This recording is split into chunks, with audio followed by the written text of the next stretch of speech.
Hey, kamusta kayong lahat dyan, mga Kamacho Woodwork, no? Welcome back sa channel natin. It's nice to be back, no? Andito kami ngayon sa Taytay, Rizal, Havila yung pangalan ng subdivision, no? Balita ko dito daw nakatira yung mga artista. Pero wala pa ako nakikita. Maaga pa kasi masyado, no?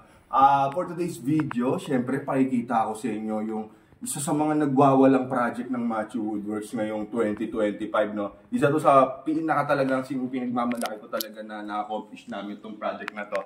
Sobrang sela nito. May mga design to ng interior designer, no? Kaya shout out kudos sa designer na nag-design itong unit na to. Ayun, abuti na lang at na-execute din natin siya na maayos, no? At ito, pakita ko sa inyo isa-isa yung mga ginawa namin dito. Umpisa tayo dito sa ground floor. At syempre nakikita nyo na yung kitchen. Pero bago yan, pakita ko muna to.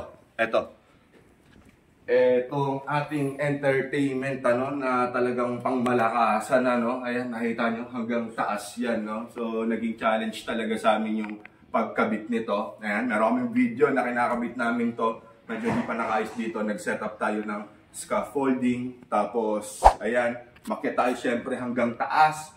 At ayun, medyo hindi siya madali, ano, kasi mataas. Pero awa ng Diyos, ayan, na-accomplish natin yung project at napaka-aesthetic niya naman talagang pagmasdan.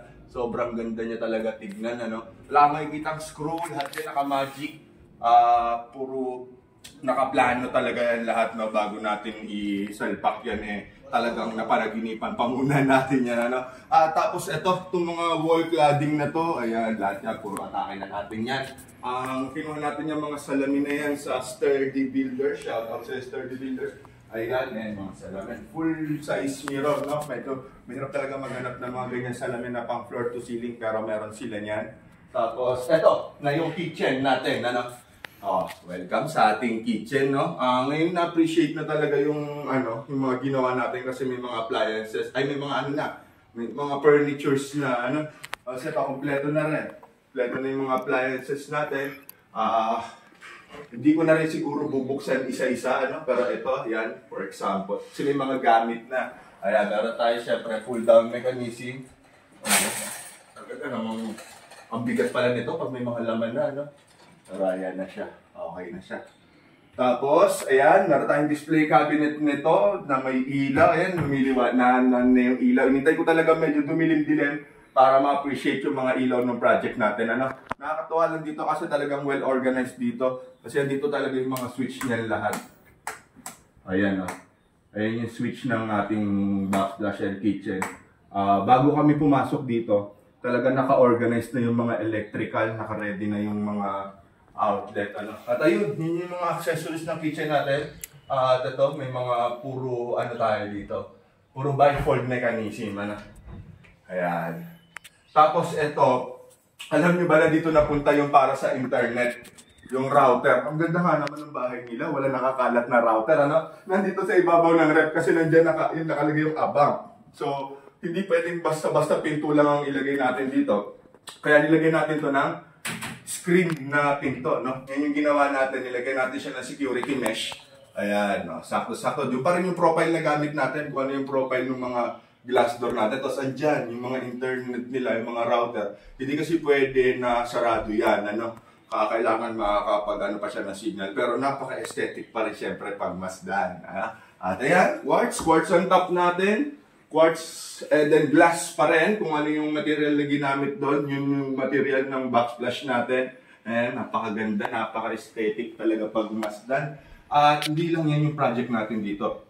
Meron pa tayo sa taas. Ito, itong mga cladding na to, kami na rin umatake na ito. Ayan, puro gawa na natin to. Kabit ng fluted panel, glass na may ilaw sa gilid. Ayan, halos buong bahay to. Kami na ang gumawa ng mga cabinets, no? Tsaka yung mga requirements ng ID. Sa taas, lahat ng room, tsaka dito may room pa, may tapos. Ang iikot ko na lang kayo, dun sa may master's bedroom, ano? Kasi bawat mga room, medyo occupied na siya, no? BB-roll na lang natin na malupit-lupit, ano? Sasama natin dito sa dulo. Pero ngayon, puntahan natin yung masters, ano? Alam ko gumagawa pa sila doon, naglilinis pa ng konti, pero tara silipin natin.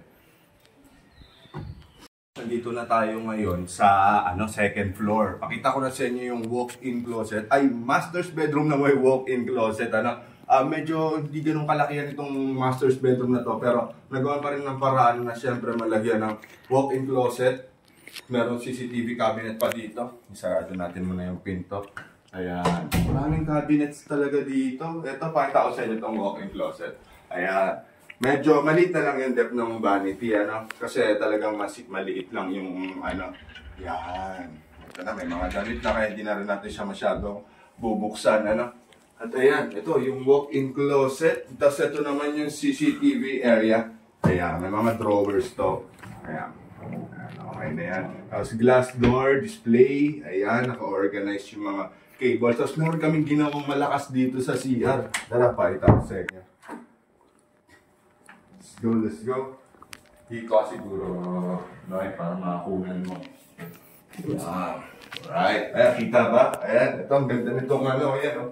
Yung toilet na ginawa natin dito. Tapos, may ilaw yan. Alright. Di ba? Tayo na rin gumawa niyan. Tapos, tara, pakita ko yung meron pang ano dito, TV area. Maliit na entertainment at saka headboard ng kama. Alright. Ito, ganda. TV na lang ang kulang. Ano? Hindi na umabot yung TV. Hindi na rin namin nahintay yung TV. Yan na lang ang kulang dyan. Mini office. Desk. Tapos, dito sa kabila naman ay ang headboard. Kulang pa to ng upholstery. Papasukan pa to ng upholstery. Maganda to pagka nandito na. Hingi na lang ako ng picture kay La Madam. Kasi di ko na may intay ang upholstery. Tapos to, cladding. Gawa natin to. May mga trimmings, aluminum trimmings yan. Alright, tapos eto, gawa na lang din natin to. Yung apat na yan, no? Nakalagay yan doon sa design. Kailangan natin sundin yan, ano? So, ayan. B-roll natin to. Yan yung mga project natin dito sa kabila. Dito na rin siguro ako mag-outro, ano? Dito. Mas maganda tong view dito. Ayan. Yung nga, Max. Pogi. Dito na ako mag-outro, guys. Salamat sa panonood nyo. Maraming salamat at nandito kayo hanggang sa dulo. Maraming salamat sa pagsubaybay sa Macho Woodworks. Meron pa kaming mas maangas pa na project na ilalabas, promise. Meron akong i-vlog din yung project namin dun sa Plaridel, Bulacan. Isang site pa namin dun sa Bulacan. Talagang ang angas talaga ng kitchen namin doon. Tsaka isang bahay yun, 3 kitchen. Tapos lahat ng kwarto, kinabitan namin. Malaki yung project namin doon. Abangan nyo yan, So, abangan nyo yung mga susunod pa namin mga pasabog ngayong taon na to. Maraming salamat sa panonood. Siyempre, huwag nyo kalimutan mag-subscribe.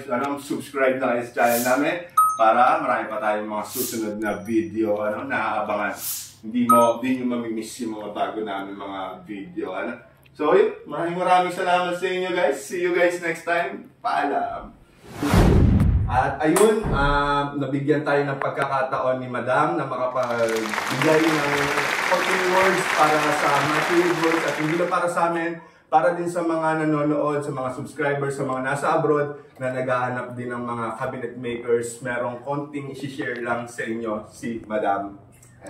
Yes, highly recommended po namin ang Macho Woodworks. Very satisfied po kami sa workmanship nila at saka madali po silang kausapin sa mga extra works. Marami po kasi kami mga extra works na pinakiusap sa kanila and hindi po kami nahirapan na humingi sa kanila ng service. And pagka may kailangan po kami na pabalikan sa kanila, madali po silang tawagin. So, very highly recommended po and very happy customer po kami. Wow. Thank you so much po din, Madam. Malaking bagay po sa amin yun. Walang script yun, Ewan ko kung nag-practice to si Madam, pero maraming salamat po. At ayan po ang masasabi ng ating client dito sa Taytay Rizal, Havila. Maraming salamat po sa inyo. Thank